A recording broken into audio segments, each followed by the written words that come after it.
Hello, hello. Welcome back. I'm so glad to be with you again. In this video, I want to take up the question of purpose in entrepreneurship. Because, of course, when you are connected to a clear sense of purpose, it gives you a much more sustainable source of energy in your life.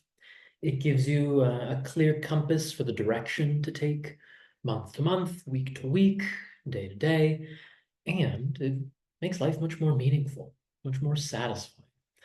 Gives us a point to all of this hard work. What is this for? So in this video, I'll introduce you to one key question that I find makes a world of difference for the entrepreneurs that I coach and consult with.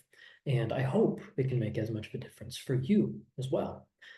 Now, part of the value of this question is it snaps us out of the kind of hypnosis that most of us succumb to regarding the state of need in our lives. And this neediness is often perpetuated unconsciously by I'm going to call it broadly, the machinery of late stage capitalism. Now, look, I think capitalism is kind of the best that we've got, generally speaking. I'm quite fond of the good that it provides us. However, it is not without its bad as well. And if we remain unconscious to the ways that capitalism weaves these tendrils into our psychic landscape, we can become a little overly fixated on money. And without even realizing it, we can let this, call it capitalist MO of production for the sake of production, to draw us farther and farther away from what might actually be considered a sense of purpose. That is to say, the work that we're here to do. What I often consider our soul craft. And I do believe that we have this imperative at this stage of human development. We've got this imperative inherent in the opportunity to work in accordance with our soul's desires. So how do we begin to separate out the soul's desires from this unconscious fixation on money that marketing and advertising and capitalism, all these contextual factors kind of just lock us into? Well, the question is this. If you first consider all of the criteria that constitute good enough for you in your life, you're going to be off to a really good start. So before we get to the question that I mentioned earlier, what I encourage you to do is, if you haven't done this lately, get a sheet of paper. You can pause the video whenever you need, but get a sheet of paper and write out all the things that count as a win for you.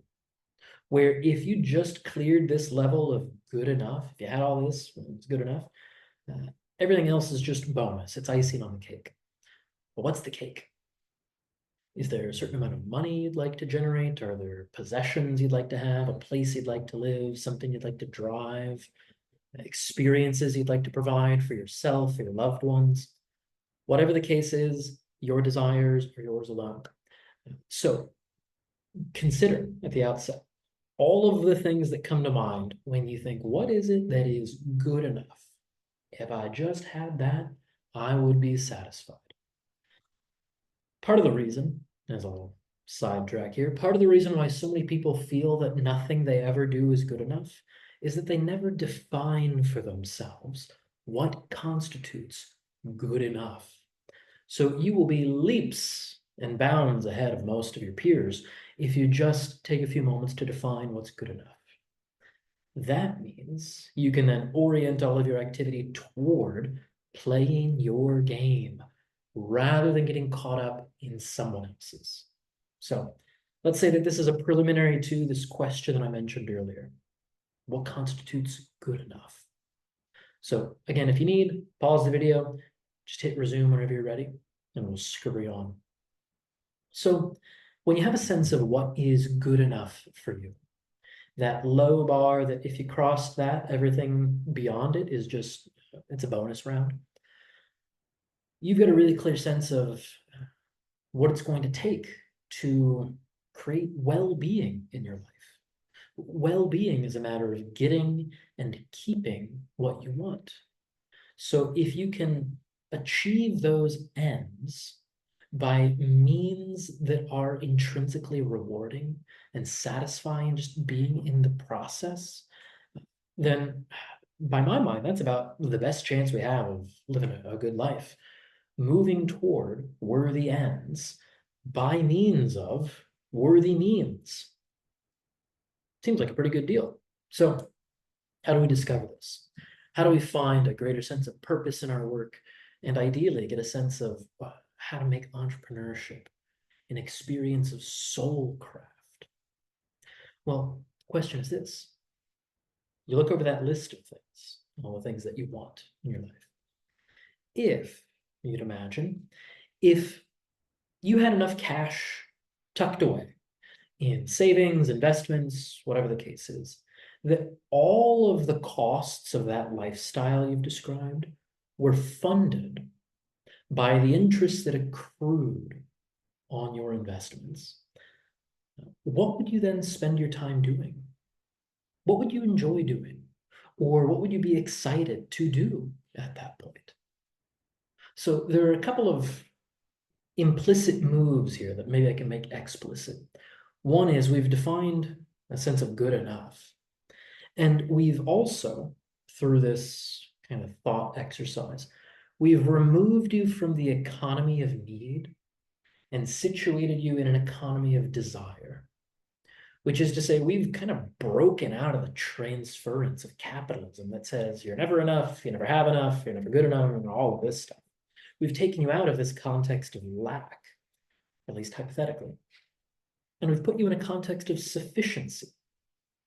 So again, the question is this: if all of the costs of the lifestyle that you've described as good enough, if those were all funded by the dividends that accrued or that were paid out from investments you've made, what would you then enjoy doing or be excited to do? To what would you give your time, your energy, and your attention if you were freed from the need to work? Now, this question, it often gets the wheels turning for people. And some find that, boy, maybe they could really use a break. Some people, when they go through this, the best they can come up with is, oh my God, I would kick back, I would finally take a nap, I would relax, I would go on vacation. And that I find is like, that's a person who's like one step away from burnout. If all they can think to do is just relax at that point, oof, they are soul sick and in need of a break. That's information too. What I tend to find, though, is that folks like you, like me, well, I imagine like you, I imagine like me. I don't know who you are as you watch this now, but yeah. What I find is that folks like you and me, we are motivated intrinsically to make the world out there a better and more beautiful place.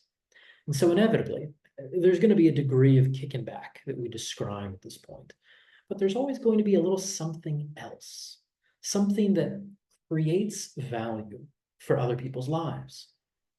So, for example, when I go through this exercise for myself, if I think of all of what I want in life, and I imagine that all of that were funded by the interest that accrues on investments that I've made, then I consider, well, what would I enjoy doing? What would I be excited to do at that point? And notice that I'm linking this to an emotional state, an embodied emotional experience of enjoyment, which is to say, we enjoy when we're in the presence of that which we value. Or excitement, what I'd be excited to do. Excitement is that experience when we are moving toward that which we value. So this question, the question itself is linking this activity to something that is innately, it is intrinsically rewarding. Something that you, in your biological experience, will know that you value. And that, I find, that gets us pretty close to a sense of purpose. So again, when I answer this question for myself, I would spend long, immersive periods in nature. I would travel much more. I mean, I'm kind of living on the road at this point in Buenos Aires, getting a sense of just exploring a new country. But I would travel a lot more. I would take in the beauty that culture has created, in addition to the natural beauty of the world. I would spend a lot of time with my loved ones. I would explore altered states more in the psychic frontier. And beyond that, I would support the mindset and mental health of entrepreneurs, particularly those who are committed to making the world a better and more beautiful place. I love that work. I love working with folks who are out there attempting to make things better and basically getting the guardrails in place to keep them from blowing themselves up. What I know is that those folks with a big vision, if they can just avoid blowing up, they're going to make the world better. Things are going to go pretty well for them if we can keep them from going off the rails. So I would do that. And I would invest in businesses that make our communities better and more beautiful. So I haven't yet found a way to get paid for those first ones, like going out and spending time immersed in nature. I haven't found a way to get paid for that. Traveling around, I mean, teaching retreats is one way, but I haven't really dialed in how to get paid just to travel and take in the beauty of culture, sculpture and architecture, that kind of thing. Haven't found a way to get paid for hanging out with my loved ones. So I guess OnlyFans is a route, depending on the loved ones. And what was the other? Altered states. I have not found a way to get paid for that. But I'll tell you, I have found ways to get paid for these other ones. And really, this is what we're looking to connect with here. Is there something in this list of things that you would do if you were freed from the need to work? Is there something that creates value for other people? And in this case, if I can get paid to support entrepreneurs with their mindset and mental health, I'm winning my game. Like I'm doing something that I love doing, that I enjoy doing, that I would be excited to do more of. And I'm doing that on the way to fulfilling all of these lifestyle costs. Like, great, things work out really well for me in that case. So I would encourage you to start looking for something similar for yourself. Because if you can find the thing that you would love to do, enjoy doing, and be excited to do, while freed from the need to work, you've got a really clear link to something that is deeply aligned with your soul's values. And I want to highlight again, because I know this isn't necessarily a radical idea, like go do what you love doing, kind of, so long as it creates value for other people. It's not to say that every little thing we're passionate about is a viable business, because generally speaking, it's not.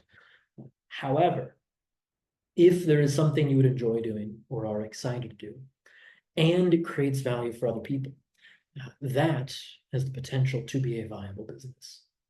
And the distinction that I hope you can consider here is that we're only doing this step of exploring what you'd be excited to do or enjoy doing after we have momentarily suspended the anxiety that is implicit in late stage capitalist psychology. Because most of us are so accustomed to the baseline nervy edginess of lack, scarcity, insufficiency, never having the sense that we have enough, are enough, do enough. There's always something else that we're missing. So I do think it's important, before we go exploring this emotional landscape of enjoyment and excitement, that we actually work to suspend the anxious habits that we find in that default state for most of us. What I find is that a lot of people are unconsciously fixated on money, much more than they realize and much more than they like to admit. But if, after considering all of what counts as a win for you, if you find that the things you would enjoy doing and are excited to do are pretty nearly in accordance with what you're already doing, then maybe you're on track. Maybe you don't actually need to change all that much. Maybe we could just have a little conversation about how to make more reliable your business as it exists currently. If, however, you find that there is quite a discrepancy between what you would enjoy and be excited to do and what you are currently doing, that may be an indication that you have fixated a bit on the money thing. And I get it. There are times where we got to do what we got to do because we think we got to do it. And maybe you actually got to do it. It could be the case. However, it's really worth examining if that fixation on money could also just be keeping you from doing the hard mental work of figuring out how to create an engine of value creation through the stuff that you would love to do. So I hope this is of some use to you. Boy, I know that it's been really significant for me to consider this too. Every time I go through this exercise, it reinforces more and more for me, like, yeah, this is it. I love this stuff. And hopefully you can have that same sense of satisfaction in your work too. Because when we can connect to a sense of purpose, when we have the idea that entrepreneurship is actually a process of soul craft, of making manifest some dream of the world's soul in our individual lives, boy, it creates this lofty sense for all of the hard work that entrepreneurship inevitably entails. It links us to a very clear reminder of what this is for. And it gives us, in my experience at least, a much more sustainable source of energy, clear sense of direction, and a much greater sense of meaning in our lives. And I so wish the same for you. So again, I hope this has been of some use. If you have questions, comments, I'd love to hear them. Feel free to drop that down below. In the video description, I will link both to the emails that I send out from time to time, as well as a little Google Doc that has information on the core program that I have available. If you are at all interested in working together and getting these ideas really put into practice for yourself, I've got a very straightforward, reliable framework for doing that called, unsurprisingly, the Grounded Founder Framework. So I'll link that down below, and I will so look forward to talking to you again soon.